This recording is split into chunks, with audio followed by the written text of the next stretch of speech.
ظلم سے نجات عطا فرمائے، اللہ تعالیٰ ان کو کامیابی عطا فرمائے۔ جی بہت شکریہ۔ اب آپ ہماری قوم کو کیا میسج دینا چاہیں گے؟ میں قوم سے یہی اپیل کرتا ہوں کہ یہ اب وقت آ گیا ہے کہ 50-70 سالوں سے مسئلہ کشمیر پر اتنی عالمی ڈبیٹ نہیں ہوئی جتنی ان 15-20 دنوں مہینوں میں ہوئی ہے۔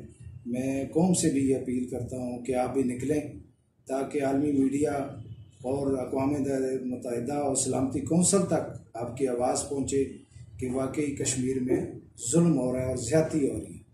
تو آپ جب نکلیں گے تو دنیا دیکھے گی، دنیا کی میڈیا دیکھے گی، تو ان کو بھی سمجھ آ جائے گی کہ مودی نے یہ غلط کام کیا ہے۔ بہت شکریہ حاجی گل نذیر صاحب۔ جی ناظرین، آپ نے ان کا موقف سنا۔ انہوں نے کہا کہ نہ صرف جماعت بلکہ کوئی بھی ممبر اس تحریک میں شامل ہو سکتا ہے، کوئی بھی ٹیم، بچے، خواتین، سارے، کیونکہ کشمیر اکیلا نہیں ہے بلکہ ہم سارے مسلمان ان کے ساتھ ہیں۔ تحریم زارا، عوام انٹرنیشنل نیوز۔